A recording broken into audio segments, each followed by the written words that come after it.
The automobile is one of the most important inventions that revolutionized the modern world. In America, the rich history of car culture runs deep as technology continues to shape the future of the industry. Jason Stein, former publisher of Automotive News, is here to share the stories of people passionate about cars, from industry leaders and innovators to car-obsessed celebrities. Buckle up as Jason takes you inside the boardroom, onto the track, and around the bend on Cars and Culture on SiriusXM Business Radio.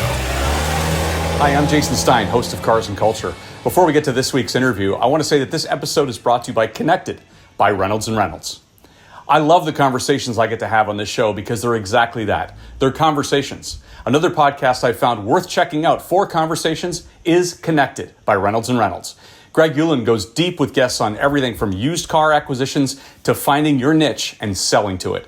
I definitely recommend adding Connected to your rotation. Welcome to Cars and Culture on SiriusXM and episode 118. I'm your host, Jason Stein. 3 letters that spark emotion, passion, devotion, and tire shredding excitement. AMG. You don't need to be a car person to know those letters mean speed, performance, and record-setting equipment. Founded more than 50 years ago, AMG was the brainchild of 2 former Mercedes-Benz engineers near Stuttgart, Germany. The initials A and M were for the division's founders, Hans Werner Albrecht and Erhard Melcher, and the G was for the town Albrecht was born in. In Mr. Albrecht's house in Germany, they spent their time further honing the performance of an engine. In 1965, Manfred Schiebe, a colleague at Daimler, went to start in the German Touring Car Championship with the 300E SE engine that Albrecht and Melcher had developed. He won 10 times. Schiebe's triumph formed the foundation of Albrecht and Melcher's reputation as experts for sustaining and optimizing the performance of Mercedes-Benz vehicles. The company, AMG, would become a symbol of excellence. The first racing milestone was in 1971 during the 24-hour of Spa, which went down in the annals of the company. The AMG Mercedes 300 SEL 6.8-liter was the champion in its class and won second place overall. A heavy luxury sedan pulling a fast one on the competing lighter race cars. It caused a sensation, and the name AMG spread throughout the world. AMG was originally meant to design, test, and produce racing engines, but they soon found there was a demand for upgrades and customization well beyond just engines. And up until 1990, AMG produced packages as well as fully customized vehicles. But 1990 brought a major change as Mercedes decided to recognize AMG's efforts, and a cooperation agreement was signed between the 2 groups. That allowed AMG options and fully customized cars into Mercedes showrooms, opening up the options to a greater variety of buyer. And by the end of the millennium, Mercedes went all in with AMG, buying a controlling share of it and making AMG car parts the official Mercedes-Benz lineup. Sitting at the top of the AMG chart is Michael Schiebe, a man with Mercedes-Benz experience inside Germany and other markets, and now in charge of the brand. He's the CEO, and today he tells us about performance, the future, and what's to come at AMG, appropriately while sitting in an AMG. Today, AMG and Michael Schiebe on Cars and Culture.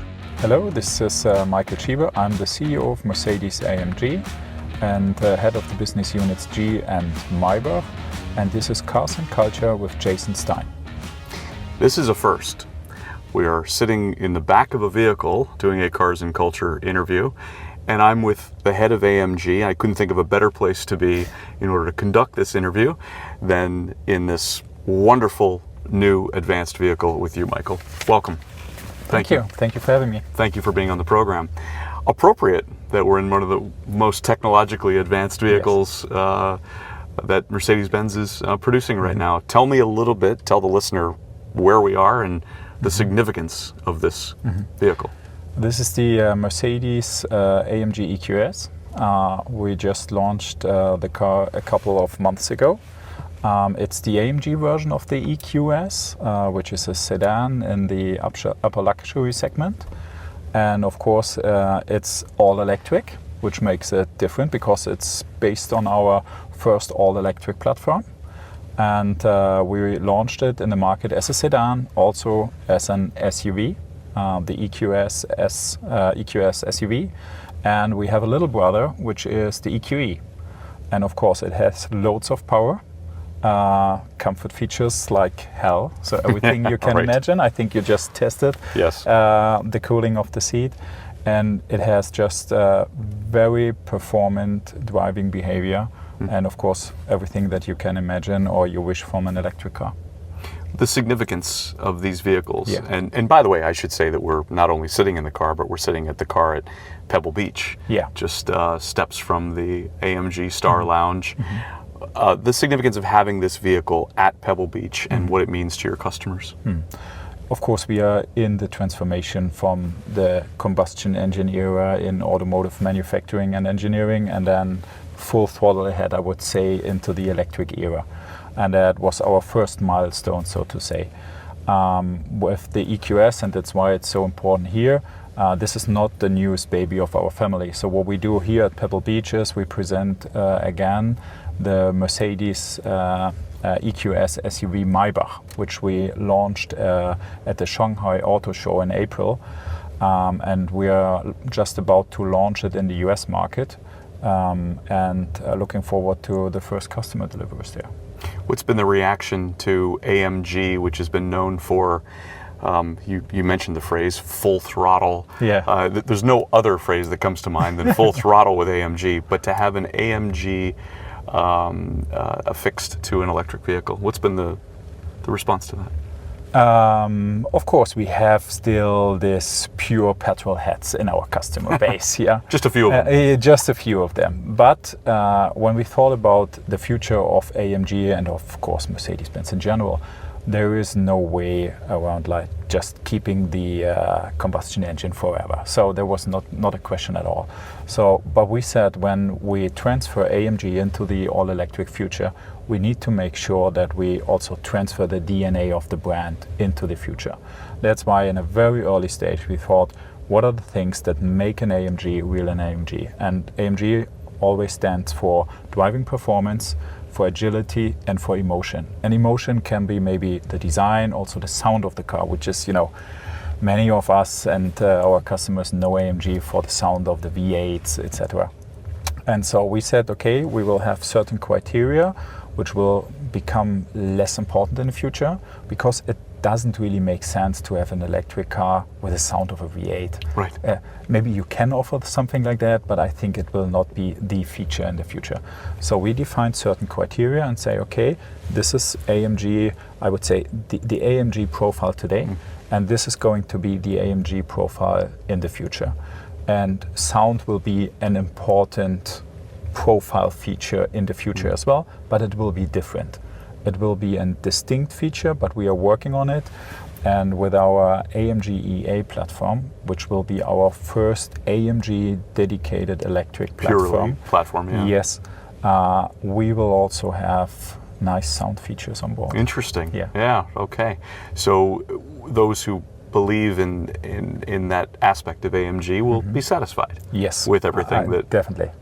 I assure that. Did you have to bring in sound engineers in order to create such a thing? Actually, we have had them on board already. I bet you have. Yes, because engineering and also the sound of our combustion AMGs also required sound engineers. And of course, we had to build up and gain additional resources and knowledge, because the sound of an electric car has different requirements to design this. But we have a really good team on board, and I have just recently done a test drive with one of the cars. Actually, it was an EQS, which already featured the technique that we will launch in an AMG EA, just to test drive it. Tell me a little bit about the development of that AMG EA and what you've had to do within the organization in order to make that division as successful as you possibly can. Of course, the transformation now from combustion era to all electric era affects the entire company. So you cannot say you have a new team and this team is only doing all electric. And I would say the employees of our company, so my team, is constantly in transition from working on combustion engines and then in the future working on parts, components, just activities in the electric era. Just to give you an example, I just recently met the team that is responsible for our high-performance battery that we will develop exclusively for the AMG EA. And some of the engineers that work in that department, they have been formerly worked in transmission engineering. Because you still have, it's not only software. Even a battery, a high-performance battery, has hardware components, and the design and the let's say the realization of the battery requires the skills. And so that means we have employees that have been in the, let's say, I would say combustion era, but they are now working on the electric future of AMG. And this is valid for the entire organization. But you know, we just recently or yesterday launched the AMG GT with a very interesting and attractive V8. So there will be V8s and combustion engines for AMG for a couple of years. So right now we are in this, maybe call it twilight zone. Actually, it's 3 lights, because we have combustion engines, we have our high-performance hybrids, and we are working full speed on the electric future. Almost having 3 feet in different areas, right? Yes. Some people talk about having 1 foot in the current, 1 foot in the future, but you actually have 3 feet. Yeah. Right. But you know, it's not like that we have a team which takes care of the past and there is another small team takes care of the future. Because we have functions, let's say for example, the guys that are responsible in my team for driving dynamics, one day they work on combustion engine cars, the next time they work on pure electric cars. And all the knowledge and the experience they have, because they know better than any one of us how an AMG should behave on a racetrack. And we would be stupid not to rely on their experience. So we use them and say, okay, this is the DNA of AMG, and if we want to transfer it, of course, we need to have their experience and we need to use it. And of course, we need additional skills, because if you have done the, let's say, the fine-tuning, so to say, of an AMG or combustion engine AMG, in the past that required different skills, because in the future you will have like electric motors, you can do torque vectoring, so software will play a much more important role. And that's why we just brought in additional knowledge and expertise to make sure that an AMG still or especially will feel like an AMG in the future as well. You're actually creating your own standalone software division, aren't you? A little bit, so to say, because you know, for Mercedes-Benz, we are developing our own software stack, which is called MBOS, Mercedes-Benz Operating System. Right. And we are part of an engineering, of the engineering Mercedes, or of the overall Mercedes engineering process from the beginning. So that means we also base on MBOS. But the software, for example, for the battery management or the software for the electric drive unit will be completely developed only by AMG, because it's so specific for a high-performance car that we need to do it on our own. And that will be also the thing that differentiates Mercedes-AMG from a Mercedes. Yeah. And that, of course, as you said, required that we need to hire some engineers and some software experts that we didn't have in the past. Has that been a challenge and an opportunity to some extent? Just to come up with a new set of team members who are only working? Yeah, definitely. And you know, from time to time, I join our hiring events. Yeah, so when we go to a university and we try to attract the best from the best, because you know, we want to lead the pack. And that's why we said, okay, if we get software engineers for our company, we want to have the best. So we invite them to Affalterbach. And usually they have like a get-to-know day with my team. And then in the morning I join just the event and say, okay, I'm Michael, and thank you for coming here to Affalterbach.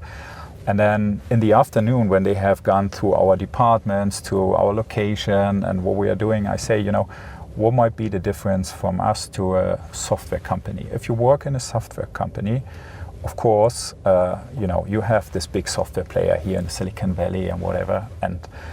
But I think we have also something to offer, which is, you know, you work on your computer, you program a certain software for our car, then you just leave your small little office in Affalterbach, go out, step into one of the most sexiest car on the planet, and you can immediately test drive what you have just programmed. And I think this is it's an argument for us, yeah. Yeah, it's definitely different than working in Silicon Valley without having that second part of what happens, which is driving the sexiest car on the can planet. Push in this case, you can push the enter button and see something on the screen, but it's different when you can you drive it on the road. Have you had to immerse those new team members, who perhaps the software engineers, into the culture of AMG to some extent? Or do they come in already aware and maybe that's why they're there? I would say it's partially this way and partially that way. So we have young people that didn't know anything about AMG, and we got to know them via Instagram or whatever, so they got to know us and now they are with us. And our team grew over the last year significantly, which makes us a very young company, so ready to conquer the world, so to say. A young old company. Yes. And but this means in the moment we have reached a certain, I would say, size, which we need to settle again. That means it doesn't make sense to hire even more people, because we want to make sure that we keep the DNA of AMG, but at the same time we want to hire this so important experts that we need. And of course there's also the war for talent. In the Stuttgart area in Germany, we have other manufacturers there, we have important automotive suppliers, and they all are looking for software engineers. But I would say with these nice products on the labor market, we have a little advantage. Yeah, for sure. You are relatively new in your position to some extent, and prior to this you ran the German market for Mercedes-Benz. What have you learned in your experience now being the head of the AMG unit and all of the facets that entails? So I actually I started with the company in 2007. I started in Sindelfingen in our Mercedes Technology Center and worked there in product development process, so project management in a very early development stage. And then after 2 years, because I studied economics, but I wrote my diploma thesis in that department. And when I finished that, occasionally there was an open position, a vacant position, and they said, hey, this guy has done a good job, so would you join our team? So I started there, did that 2 years, and then moved to finance and controlling, and then did some internal other jobs. So I changed jobs, I would say, every 2.5 years. Which is also an advantage of such a big company like Mercedes-Benz, because you can work in different fields, also in, let's say, in Germany, also somewhere abroad. So I was in Luxembourg, I was in Sweden for a couple of months, or in Berlin, which makes it quite interesting because you work in different functions, but you never leave the family. You always stay with Mercedes. And so that kind of prepared me for my current position, because I have seen and learned many things. So I have been able to learn the finance processes, how they work in our company, because I worked in finance and controlling. I worked in the development section, so I know how the development process is, how the culture is, how the team works. And I have been in the sales organization out there in the market, so I knew our customer base very well, and I know how sales and, let's say, positioning of a brand works, etc., etc. So that gives me a little bit the background to do the job that I'm currently doing. And of course, when I was then, let's say, asked if I want to do this job, that was an absolute highlight, because this is, I would say, my dream position, and I just love it. Dream position. Did you grow up a car boy, a car guy? Yes, definitely. What are some of your earliest memories? I actually, to be honest, I think I owned my first car when I was already 24, 25. So in Germany, you do your driver's license with 18. So before I owned my own car, I always drove the car of my parents, and they did not have the money to drive a Mercedes, to own a Mercedes.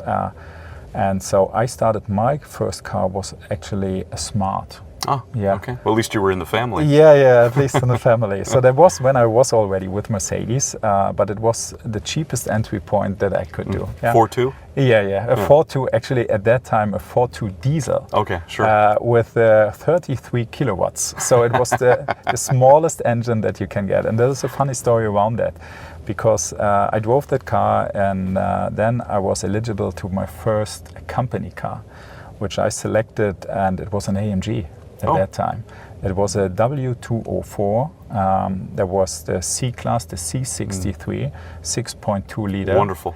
A wonderful It's a big car. step Yeah. up from a 4.2. Yeah, definitely. and that is a funny story behind it, because we have a location in the Stuttgart area. When you got promoted to become a team leader, and you have then access to a company car, you drive there with your current car, you leave it there, you get the key and the paperwork for the new car, and then you leave the area with your new car. So I drove onto the area, parked my little Smart in the backyard of the area, and got into this C63. Yeah? And I just, pushed the button, and the sound and everything was so crazy. I was really afraid, to leave the building and the area with this car. And the first week that I drove with the car, I only drove in comfort mode, because I was not tough enough to go on Sport or Sport Plus. So, and I would say the first half of the first half year after I got the car, I almost lived in that car. Yeah, I was so excited, and I just liked it. And this is how, since then, I have had the opportunity to drive many AMGs, and that's why also I'm so in love with the brand. A Project One? Have you driven one of those Yes, already? Yes, I've had the opportunity. Let's talk about that. This is the good stuff now, Michael. Yeah, definitely. My first encounter with the car was, of course, when I took over the new role, the new position. I think that's why you took the position. Definitely one decisive criteria. So my team said, and I have a small team as well, does all the management and the engineering around the AMG One. They said, hey, Michael, you need to test drive the car. And so I said, okay, where are we doing that? Yeah, of course, we can do it on the road, but we could also go to Immendingen, which is our test drive area, which is close to Sindelfingen, which is where our Mercedes-Benz development is located. And I said, okay, let's do this. And I asked them, how much time do we need? Half an hour, 1 hour? And then they said, Michael, we are driving an AMG One, so if you want to limit yourself to half an hour or 1 hour, you're stupid. So let's schedule like 4 hours or something like that. So and I said, okay, let's maybe start with 2 hours. And so I drove there, and they explained all the details to me, and I got into the car, and then we drove around the area, and it was just awesome. So it's like the speed, the acceleration, and what you never experience if you only drive street legal cars or street cars is the amazing downforce that the car has. Yeah, so you can drive much faster corner speeds, and the guy that is, so to say, the chief engineer within our team, he took me on the first lap and drove with me. And I was just impressed by it. And then he said, okay, and you feel really, after you were doing certain laps on the track, you just get a little bit more self-confidence, and then you drive faster and faster. And there is a funny story I want to tell you. A couple of weeks ago, I had a second chance to drive with the car, because we did a customer event for AMG One customers in Goodwood on the racetrack. And so we invited them because they are still waiting for their car before they get the car delivered in Affalterbach. And so we said, to make you the waiting time a little nicer, just come there, we will have a few cars there, and then you can drive with our professional drivers, and you can get to know your car. And so I flew to the UK, and we have had Maro Engel. I don't know whether you know him. He is a GT3 or DTM race driver, and he did also a racetrack record lap on the Nürburgring. I think it was 6 minutes, 35 seconds, something like that. Just amazing time. And so he was driving hot laps with the customers, and he said, okay, Michael, jump on the car, and he drove with me. And since we were in the UK, at lunchtime, George Russell joined us. And luckily, we had 3 cars there. And so George jumped into another car, and then both of them just did a few laps on the track. And I was sitting with Maro in the second car, and George was driving ahead. And to be honest and fair, Marco does know the car a lot better because he did all the test driving with the car. And so it was a little unfair. But, and I promised to don't tell it to anyone, he was faster than George. And so he was chasing him on the racetrack, and I was sitting on the passenger seat and, driving at, let's say, 260 kilometers per hour with 2 meters of distance to the first car. After 3 laps, I had to say, okay, Mao, it's enough for me. Just give me a break, because they were chasing all the time on the racetrack. So we had a lot of fun. What was George's reaction to the vehicle? He was also amazed by the car. And he really likes it because, if you are a Formula One driver, and I cannot tell you the names, but we have a few Formula One drivers that actually bought one. Because it's the only possibility to drive a Formula One engine on public roads. Street legal road, right? Yes, exactly. Yes, and it's not only Mercedes drivers. Yeah, I can imagine. So there are some others that have at least the opportunity to drive a Mercedes Formula One powertrain once in a while. That's a great story.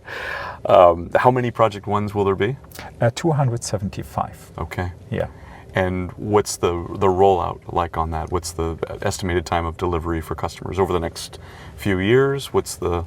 No. We try to deliver the cars in the next months. Maybe. Oh, you'll be already. Yeah, okay. yeah. We are already delivering the first cars, so it will take some time, maybe a year. I don't know, but because we want to make sure that the quality of the car is perfect, and you're putting a Formula One engine into that car, and this is a little bit that sometimes the people forget, and which make it's much more difficult than someone might think, and also than we have thought in the beginning. Yeah. Because imagine if you have a Formula One car and you're at a Formula One race, there are a couple of engineers that make sure that the Formula One car of Lewis or George even starts up. Yeah. Here you want to have all the features that a standard street legal car has. So meaning you push a button and then the car just starts. So you need to put all the activities that the race engineers do on a racetrack, you need to put that into the vehicle. So like the catalyst, everything that's possible to make sure that you achieve like the CO2 emissions that are required to make it a street legal car and everything. So we needed to put this into the car. We need to pass all the certification things that are necessary, and to give them at least the possibility to drive the car on public roads, although we know that some of the customers want to use the car on the racetrack as well. Yeah, I just attended a customer that took delivery of his car. I think it was a Tuesday, and we invite all the customers to Affalterbach. Then we show them a little bit around, and our one-man, one-engine engineering or engine production, and then have lunch, and then of course we have a ceremony where they then take delivery of the car. And I spoke to the customer and I asked, okay, what are the plans? What are your plans with the car? And he said, Michael, I just booked a racetrack near my hometown. I invited all my friends, and so next weekend we will have a lot of fun on the racetrack. Wow, incredible. Before we get back to this interview, I want to say that this episode is brought to you by Connected by Reynolds & Reynolds. If you want to hear great conversations and Greg Ulan going deep with guests on everything from used car acquisitions to finding your niche and selling to it, I recommend adding Connected to your podcast rotation. Now let's get back to my interview. So let's talk a little bit about the sharing that does go on between Formula One and AMG.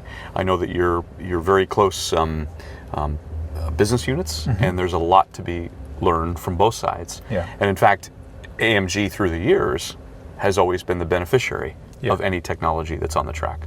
Tell me a little bit about that. Yeah, we have very close ties to our Formula One team, and actually the Formula One team is 2 teams, because there is the team, the Formula One team itself located in Brackley, and then we have our high performance powertrains, which delivers the Formula One engines for our Formula One cars.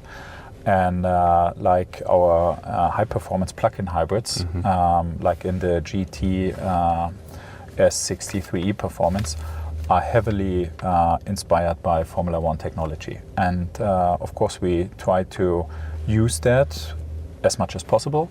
In Formula One, there will be a new set of rules for the engines in 2026, which also requires the Formula One teams to have even larger batteries, to have, they will have much more electric power. And since we have done a lot of things on electric driving in the past, they also call us and to see, okay, what is the latest and greatest that you have encountered over your development process and what you have learned, just let us know. So there's a continuous, I would say, information exchange between the two teams. And just recently, I called Toto because we wanted to improve some aerodynamic components in one of our cars. And I said, Toto, I need your engineers, but I don't want to pay for it because he has the absolute experts in terms of aerodynamics. And he said, of course, Michael, no problem. I will send them. And then our teams work together. And afterwards, I asked my team, so did they, bring you some additional benefits? And they said, yeah, they have some creative ideas. Sometimes these ideas that they have are a little bit, I would say, unlimited, because in Formula One, money is not that important because you only have to maybe develop and produce the parts and the components for one car. Yeah, so you cannot put it into a street legal cars which will be produced several thousand times. But at least the concept, the idea, and to cross the boundaries and think much more ahead. This is so helpful to us. But my team also said, they were so impressed by us to try to put something into a street legal car that they said, okay, can we do a follow-up in a couple of weeks, etc., etc. And sometimes through our development process, we also find some interesting suppliers or some new concepts, which we will then pass on to them. And they said, okay, let's have a look on that. Maybe we can also use it in one of our Formula One cars. So I think the teams work really, really good together. Let's talk a little bit about the sports car, exotic car market these days. Yes. And maybe particularly in America. And I'll just preface it by saying, this is your first time to Pebble Beach. Yeah. I think you can really truly feel the passion that exists here in the sports exotic car market, right? Yes. It's alive and well, and there seems to be an unlimited amount of momentum behind the purchase of these vehicles and the interest level. Yeah. You share the same? So, Pebble Beach here is just amazing. Through the last 3 days, I have seen so many cars which I, have had on my play cards when I was a child. And so I never thought that I will see these cars on public roads again. And I have seen all of them, I would say. So every one of them. Yeah. When you're a car enthusiast, just come here to Pebble Beach, I would say. This is something which I learned, and it's my first time here at Pebble Beach. And of course, it's also a very important platform to present ourselves with our 3 top-end brands. Of course, Maybach. As I said, we just showed here the Maybach EQS SUV once again. Also the S-Class Maybach, which is a very important part of our top-end luxury strategy, or the G-Wagon. I think we have cars that perfectly meet the requirements of the customers that are around here. We see that the luxury market, there's still continuous demand and customers requesting and demanding our products. So which is, of course, there's nothing better for engineers if you feel, there are customers that are really interested in your product. So which motivates us more and more to come up with even more creative ideas, more interesting cars. The American market is like mostly like any other, correct? In terms of its passion for... Yeah, it's, of course, the markets are different. We have some cars, so let's take a very, practical example.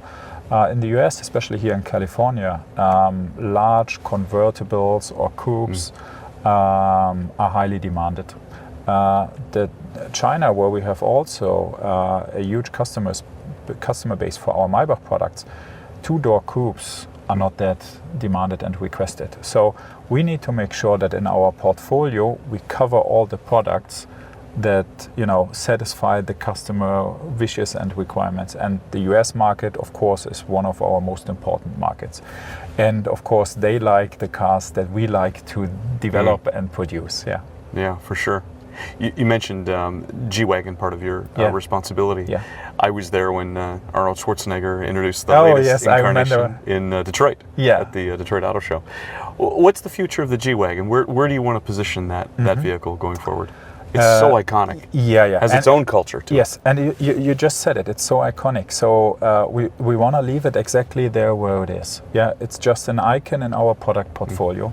The big news, of course, will be the launch of the EQG, so the fully electric version of our G-Class next year. So it's ready to hit the market next year. And we are in the final development phase. I just, a couple of weeks ago, I was on a test drive in Barcelona and had the chance with my team to drive a little bit around. We were not only on public roads, but also in off-road sections. And I can promise you, this car will set again new standards in terms of off-road capabilities. So we said we need to keep the soul of the G-Wagon. When we launched the new model of the G-Class a couple of years ago, it did not much differ from its predecessor. Yeah, we said the exterior design, there will be some, I would say, enhancements, but it will keep its soul. And this is what we will also do with the EQG, with the electric version then of the G-Class, because this is why customers are buying the car. This is what they love, and so this was, I would say, priority number one. And then we said, okay, what can we do in terms of maybe additional features that we can realize, because it will now be a full electric version. So we will have 4 electric motors. This is what I can tell you already. Mounted very close to the wheels. And I don't know whether you have seen, will have a nice feature called tank turn. No, I don't know that. You need to look it up. It's very cool because you have the possibility to steer the wheels on each side of the car in different directions.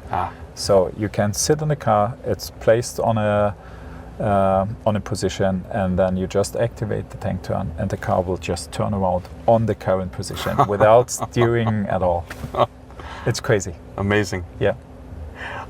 When you think about the limits that can be achieved, or the possibilities that can be achieved without limits, maybe is a better way to say it, with electric platforms, what are some dreams that an AMG owner can become reality? Yeah.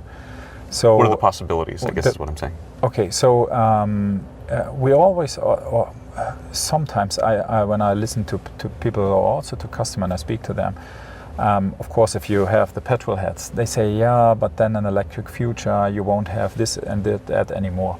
But there's a lot of opportunities that we will gain through electric drivetrains, like torque vectoring, other features.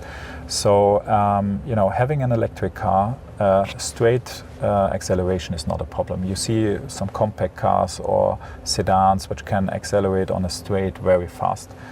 But I think the challenge is to make sure that electric cars are also fast on a racetrack. And we said, before we launch a fully dedicated AMG electric car, we make sure that we will also have, I would say, justifying performance on a racetrack. And we will use all the possibilities that will electric motors provide to that. We said we will focus on axial flux motors. Most of our competitors today, they use radial electric motors, but axial flux motors are much lighter, much more compact, which helps, of course, in the sports car segment. So this will definitely be a technology feature. As I said, we will have our own high-performance battery. We will have our own high-performance electric drive unit. And I'm pretty convinced that we will see some records with these electric cars. Although, of course, the battery and the weight of the battery imposes some challenges. So you have to find countermeasures to make sure that you will still have I would say, reasonable racetrack performance. There's a lot of hesitation in North America, especially recently. A lot of conversation about consumers being completely ready for this sort of adjustment, and a little bit of pulling back from some brands.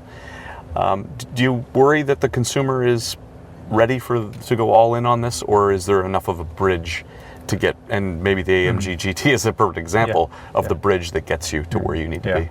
So of course we will have some certain time before we launch the car. I expect that we will launch it by the mid of the decade. So there is a little bit time to go. But I'm so convinced by the product itself and everything that I see, because of course I know what the car will be capable of. So right now, that we will convince the customers that electric driving does not mean you have to sacrifice something. Yeah, there will be additional features, but this is also part of the DNA. When I said we need to carry the DNA of the brand into the future, so we need to make sure that the customers still have, for example, this feeling I'm sitting in an AMG, so I have a connection to my car. I have purebred performance, power feeling, and so I will definitely promise you we will ensure this. Is this the most pivotal time that you could recall of being in the auto industry? That's been talked about. I would say so. So there's so much going on, and of course there's a lot of things to learn, and this is what you mentioned. There are some competitors that were hyped, so to say, very strong, and of course I saw that as well. But I can tell you also some things where I would say, okay, if we would have done this, we would have done it a little bit different. And this is why, of course, I think customers will very fast recognize, is a car a real performance car, or is only a person saying, okay, this is a real electric performance car. And when we launch it as a performance car, then it will definitely be a performance car. Do you expect motorsports to also follow the same direction? I mean, you mentioned that the next iteration of Formula One engines will go more electric. Will we get to, and of course there's Formula E that already exists, but do you figure that there's more room to go on the motorsports side? I think so. In the future there will be electric motorsports. Formula One is also getting into the direction. So as I said, the rules in 26 with the new engines will change, and there will be higher portions of electric driving and so on and so on. But I'm convinced. So Mercedes-Benz was born on the racetrack. Mercedes-AMG was born on the racetrack. And this is part of our DNA. So we committed to stay in, for example, customer sports, GT3 driving. So we will definitely do there something, and this will be combustion driven for a couple of years, because this is the only way to make sure that you have a race with a specific amount of laps to make sure, because this will not work with an electric car. So we will see this, at least according to my perception and to my opinion. But then, let's say at the end of the decade, maybe beginning of the next decade, there will be more and more also electric driving.